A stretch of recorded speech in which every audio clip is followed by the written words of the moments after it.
Hello everybody, welcome back to another video. Today we have a very interesting topic, again, with a special slideshow, 2 days back to back, because this is another very interesting, very intriguing thing that we're going to be talking about, so let's get right into it. Is Impractical Jokers, the TV show, a TV adaptation of the play Macbeth by Shakespeare? So, many of you may know the play Macbeth by Shakespeare. It's a very famous play. It maybe is the most famous play of all time. It's up there with like Hamlet and other things. For people who don't know, Macbeth is kind of at the start of the play.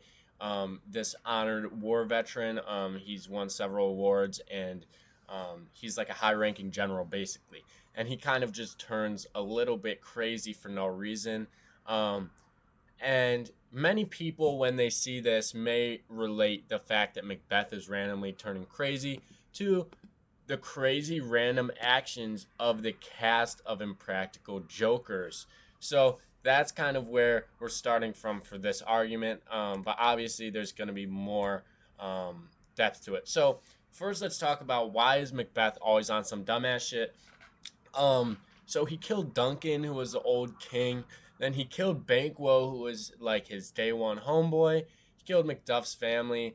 And why was this happening? Okay, so a lot of people say that Lady Macbeth was at fault for some of this, but I actually don't think this is true, and we'll get into this a little bit more later on.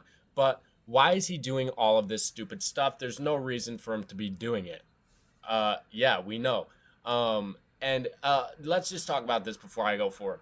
The fact that he killed Banquo, his day one homeboy, is very similar to punishments from Impractical Jokers, if you guys have ever seen that. So this is where this question comes into play.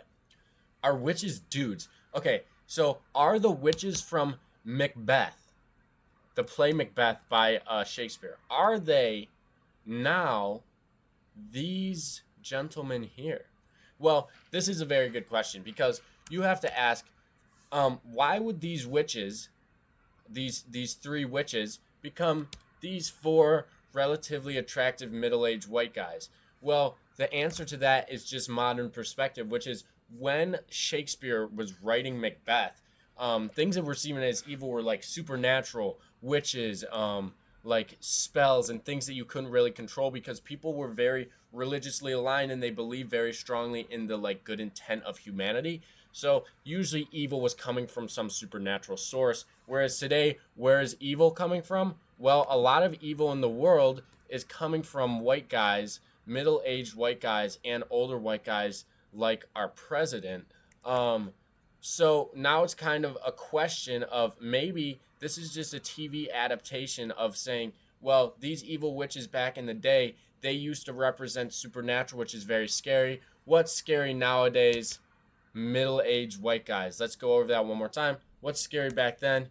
Evil supernatural witches, and now middle-aged white guys. So, but actually, there's another stipulation here, which is maybe Sal from Impractical Jokers actually does have some kind of superpower. So now, if there was going to be one of the cast of Impractical Jokers who was going to have a superpower, well, let's go through it. We know for a fact it's not going to be Mur, because Mur gets very bad punishment. So there's no chance that he's actually a reincarnation of one of the witches from Macbeth. However, someone like Sal doesn't get as bad punishments, so maybe he does have some sort of magic capabilities. So now this last one, we have a couple simple graphs here that are going to help us break this down. Whether the woods coming to Dunsinane Hill in the last act of Macbeth is foreshadowing of Drogato leaving Impractical Jokers, the TV show. And the answer to that, guys, is actually yes. It is yes. So as the witches are being represented as the cast of Impractical Jokers, obviously not all of them can be witches, because there were three witches and there's four Impractical Jokers. Who's the fourth one? Well, that would be Joe.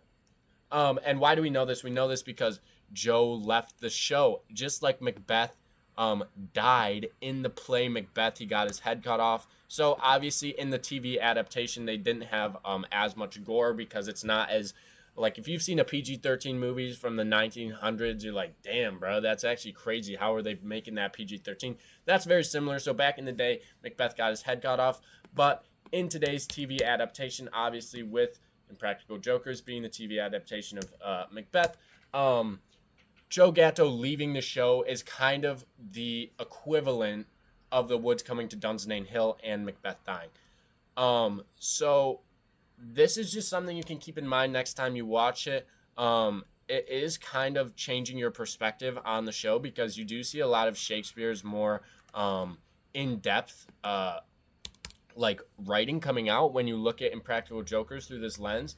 And you can kind of start to write better essays about it when you know how it's been adapted, because obviously a lot of essays, your teacher will say, oh, add some modern interpretation, and you're always like, damn, what is this bullshit? I don't want to have to do that. Well, here you go. The answer is that when you're writing a essay about Macbeth, the modern adaptation is a TV show, Impractical Jokers. And all of the characters from Impractical Jokers are just rewritings of characters from Macbeth. This is something very interesting, and I hope that you guys enjoyed another educational video today, and I will see you next time. Bye.